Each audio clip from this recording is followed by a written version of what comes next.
¿Te ha pasado que cuando escuchas hablar de bacterias inmediatamente lo asocias a enfermedad? Esto se debe a que las bacterias han protagonizado numerosas epidemias a lo largo de la historia de la humanidad y son responsables de miles y millones de muertes. Una bacteria fue responsable de la tragedia más trascendente de la humanidad, responsable de la muerte de 1/3 de la población de Europa. Hablamos de más de 200 millones de personas. Esta bacteria produjo una enfermedad que se conoció como peste negra o peste bubónica. Sin embargo, no todas las bacterias son perjudiciales para el hombre. La vida como la conocemos ahora mismo sería imposible de pensar sin todo el aporte que las bacterias buenas generan. ¿Qué distingue de una bacteria patológica y una bacteria buena? Son los factores de virulencia. Entonces, ¿qué es lo que hace que una bacteria sea perjudicial o benéfica para el hombre? Acompáñanos a conocer más de este asombroso tema. Bienvenidos, esto es Healthing.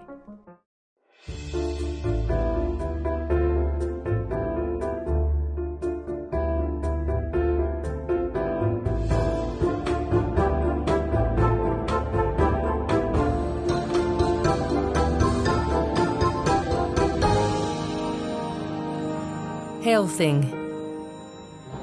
Diagnóstico actual.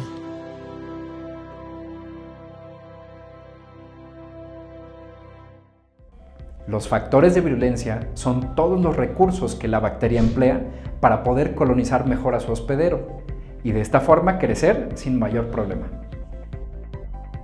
Desgraciadamente, cuando las bacterias se alojan en los humanos, estos factores de virulencia nos van a causar una enfermedad irremediablemente.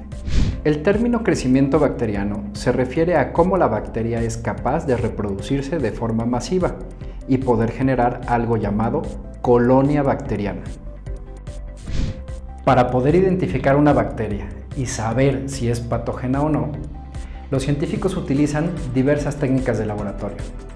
Es importante, además de identificarla, poder conocer cuántas bacterias existen.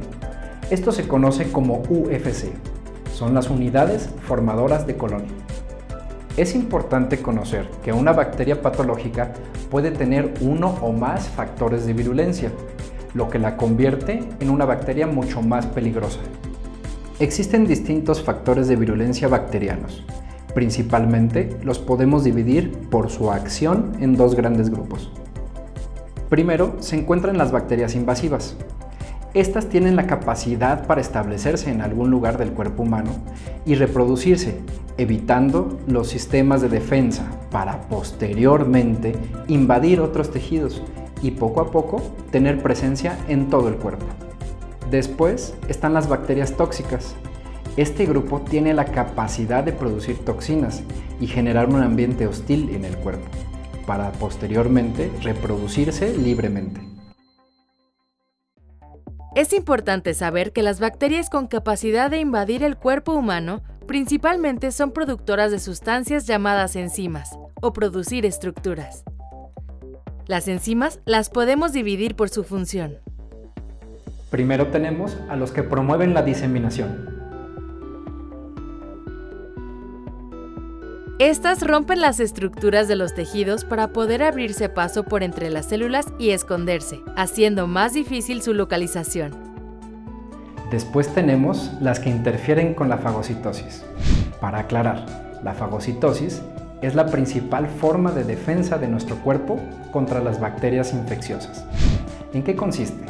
Básicamente, una célula de defensa de nuestro cuerpo se come a las bacterias que están causando la infección dentro de nuestro cuerpo.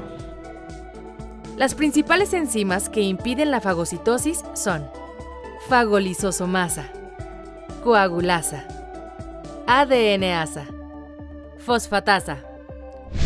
Estas enzimas lo que hacen es escapar de las células que hacen la fagocitosis o matar a estas células. Seguimos con aquellas enzimas que inactivan a los antibióticos. Beta-lactamasa, aminoglucosidasas, macrolidasas y glucopeptidasas. Estas bacterias logran destruir o inactivar las moléculas de los distintos antibióticos con los que, a pesar de estar bajo un tratamiento médico con un tipo de antibiótico, si la bacteria es capaz de producir una de estas enzimas, puede ser que el tratamiento no funcione. Es por esta razón que no todos los antibióticos funcionan para todas las bacterias y es de suma importancia no automedicarnos y acudir al médico para que nos pueda indicar el antibiótico y la dosis adecuados. Por último, tenemos las enzimas que inactivan o destruyen a los quimioatrayentes. Los quimioatrayentes son todas las sustancias que nuestro cuerpo emplea para llamar a las células del sistema inmune. Es como una llamada de auxilio o como una llamada a los policías que están dentro de nuestro cuerpo. Las IgA1 hidrolasas y la C5a peptidasa son ejemplo de estas enzimas que las bacterias usan para bloquear las señales de alarma dentro de nuestro cuerpo y que las bacterias puedan seguir de incógnito sin ser detectadas. El segundo grupo de bacterias invasivas que producen estructuras se subdivide de la siguiente forma. Primero tenemos aquellas bacterias que promueven la adherencia. Estas son pili, fimbrias, glicocálices, ácidos lipoteicoicos. Estas estructuras pueden otorgarle a la bacteria poderes especiales para moverse o bien para adherirse entre ellas o a alguna estructura dentro del cuerpo, lo que hace más difícil que el sistema inmune pueda detectarlas o comérselas, ya que están pegadas entre sí. Como dice el dicho, la unión hace la fuerza. Después tenemos a las estructuras que neutralizan o burlan a las defensas dentro de nuestro cuerpo. Estas pueden ser las cápsulas, las capas limosas o las estructuras anticuerpos. Estas estructuras dificultan el proceso de fagocitosis, cuando una célula de defensa se come a una bacteria. Literalmente, la bacteria se vuelve tan resbalosa que escapa a la fagocitosis. Esto por la gran cantidad de moco que llega a producir.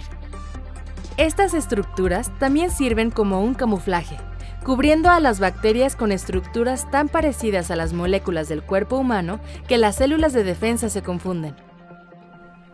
También producen proteínas, como la proteína A, proteína F o sideróforos. Esas proteínas se recubren de las mismas proteínas de nuestro cuerpo. Es un excelente mecanismo de defensa. Existen las bacterias que producen sustancias antidefensas como lipopolisacáridos. Y por último, las bacterias que pueden resistir el ambiente hostil de la fagolisosoma. Las bacterias que pueden producir invasinas son proteínas que logran que la bacteria pueda escapar de la fagolisosoma para vivir en el interior de la célula que la atrapó.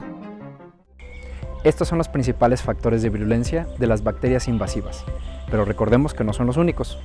Las bacterias han existido millones de años antes que la humanidad, y esto los lleva a poder adaptarse y evolucionar a todos los retos que la humanidad les pone.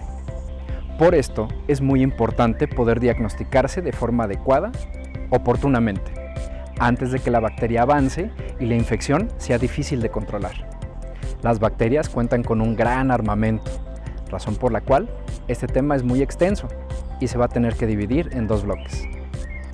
Así que dale like al video, suscríbete a nuestro canal y activa la campanita para que puedas ver todo el contenido que tenemos preparado para ti. Mi nombre es David Martínez, gracias por ver Healthing, Diagnóstico Actual.